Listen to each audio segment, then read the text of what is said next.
My name is Rafael, you're watching Rock and Roll Garage, and today we're going to talk about 5 famous musicians who love the late legendary Stevie Ray Vaughan. But first, please subscribe to the channel, like the video, leave your comment, tell me what you think. Well, let's start. Stevie tragically passed away back in 1990 at the age of 35 in a helicopter crash, and he was way too young. He tragically left us too soon, and his career was really short if you think about it, but he gave us incredible music, and he still is one of the greatest blues rock guitarists of all time for sure.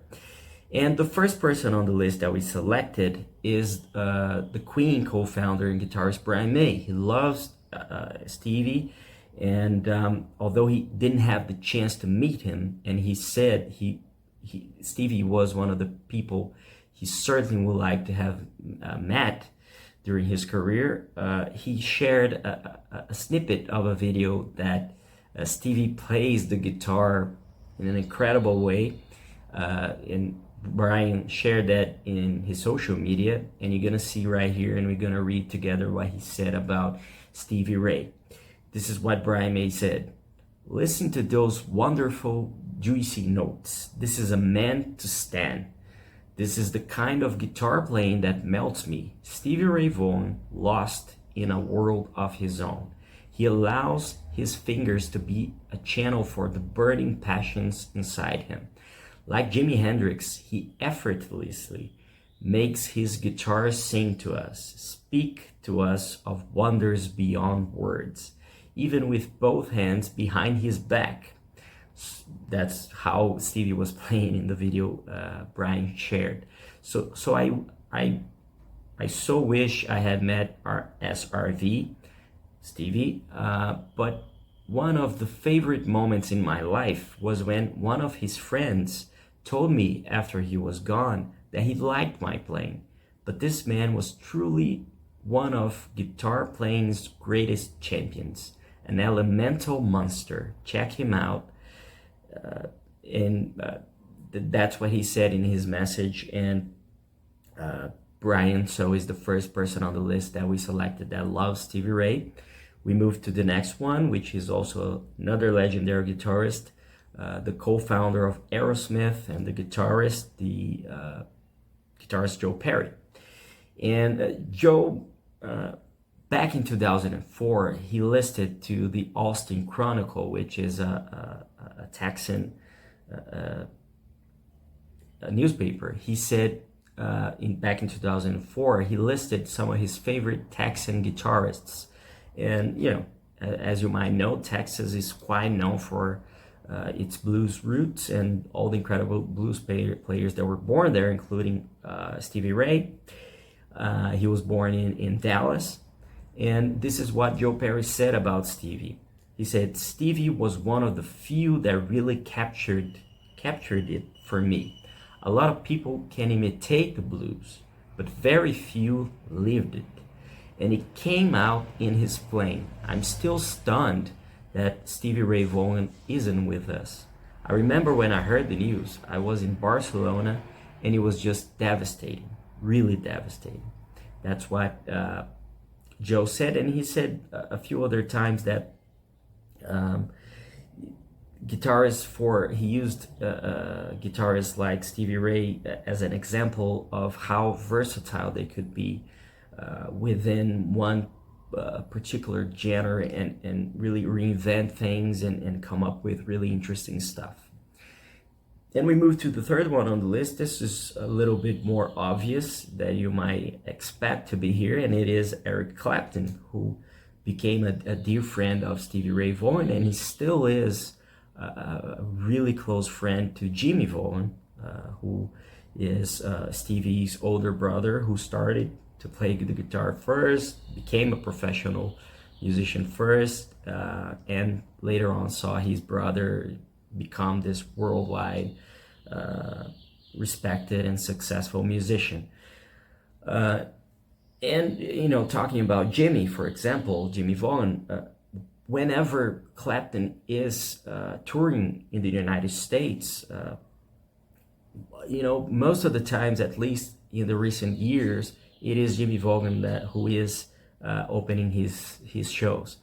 So they're really close. And in an interview back in 1995 that we selected, we transcribed, which was a feature film called A Tribute to Stevie Ray Vaughan, which was a few years after his death. This is what Clapton said about him, because he first discovered Stevie's playing when he heard a song on the radio. And this is what he said. I was in my car and I remember thinking, I have to find out before the day is over who that guitar player is. That doesn't happen to me very often. About 3 or 4 times in my life, I felt that way in a car listening to the radio, where I stopped the car, pulled over and listened and thought, I've got to find out before the end of the day. Not sooner or later, but I have to know now who that is. I remember being fascinated by the fact that he never ever seemed to be lost in any way. I wasn't ever that he took it wasn't ever that he took a breather or pause to think where he was going to go next. It just flowed out of him, always seemed to float out of him. And actually, even that doesn't come just with virtuosity, practice, or any of those. It's not a question of doing it over and over or anything like that. It's just that he seemed to be an open channel. He just flowed through him. He never ever seemed to kind of dry up, because when I play, I sometimes stop. Every now and then I just stop and think what I'm going to do now. I don't want to repeat myself, so I get caught up somehow. You freeze, and most players do. I never saw him do that, so he was a channel in some way. I saw him playing in London one time. So I sat about 6 rows back at the Hammersmith Odeon, and for about the first 10 minutes, I thought I wasn't going to be able to take it because it was so loud.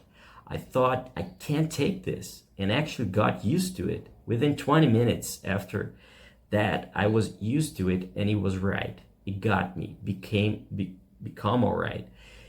At the same time, it was kind of like that thing. I had to surrender to it completely. And in a way, when we were in Alpine Valley, I couldn't let myself do that. I had to put up a bit of resistance in order to keep my own kind of self-esteem, because I wouldn't be able to go on otherwise. I'm not joking. To being up to completely absorbed by what he was doing. I would have thought, what's the point? And done a runner and cleared off, run away. Those are, just incredible words that Clapton said, and I wanted to read this complete statement he gave to that documentary back then, because it's really interesting how much Clapton, who is certainly one of the greatest blues guitar players, blues rock guitar players of all time, that incredible statement he gave about Stevie Ray, and that gives us a notion of how important he was, how talented he was. And we move to the next one on the list, who is the ZZ Top co-founder, guitarist, and singer, Mr. Billy Gibbons. And Gibbons is also from Texas. He was born in Houston. Stevie was born in Dallas. And so they kind of have the same background, although Billy was much older than him. But in an interview, Sammy Hagar, the singer and guitarist who was part of Montrose Van Halen, he had a really cool show that I liked, which was called Rock and Roll Road Trip. And there was a special program with Billy Gibbons. And at a given point, Sammy asks him, who are the greatest blues artists of all time? And he names 7 of those. And if you want to read more about that, you can go to Rock and Roll Garage and read that. We wrote an article about it. And one of those 7 artists is the late legendary Stevie Ray Vaughan. So he, for these people we already listed so far, he is among the greatest of all time in terms of blues playing. So that's really a big thing. And another interesting fact, another interesting connection between Billy and the Vaughan brothers is that Billy is a good friend of Jimmie Vaughan, and he already played with him on stage multiple times. And we move to the final person on the list, who is the late legendary B.B. King. You know, one of the greatest. He's certainly up there as one of the greatest of all time. And also in that TV special called A Tribute to Stevie Ray Vaughan, which was released in the 90s, B.B. King talked about him. And he said a similar thing, just like Clapton said about Stevie. And this is what he said: Stevie had many ways of showing you that he had not only talent, but he had the feel for playing blues. His hand seems to be flawless, the way he moved with it. When I play sort of like talking, you know, syllables. You say a sentence here, a sentence there, then I stop and think for something else to keep my conversation going. But this didn't seem to be that at all. He was fluent, he flowed when he played. He could get something going, and it was like a song, and it would just go on and on. Ideas continuously flowed. I don't have that. There's not a lot of people that I hear that have that, but Stevie had it. That's an incredible statement of B.B. King. So he and Clapton had the same view of Stevie, and I think, you know, those are really interesting things, and gives us that point of view of these incredible players on Stevie Ray. I mean, he wasn't really an ordinary blues player. He was really something else. He had the gift for it. It wasn't practice. He was born with it, and it's just incredible that we had the chance to hear him, and we still got those records, but he sadly left us too soon. You know, imagine how much more he could have recorded, and all the incredible things he could have done. But that's it. So I hope you liked the video. Tell me if you like Stevie Ray Vaughan or any of these other players, if you had the chance to see him playing live, and let's talk about it. Okay, if you want to read more, you can go to the description and read the article we wrote about that. You can find these statements there and many others that these artists gave it, talked about Stevie, and etc. And don't forget to subscribe to the channel, like the video, leave your comment, tell me what you think. Thank you for watching, and I see you later.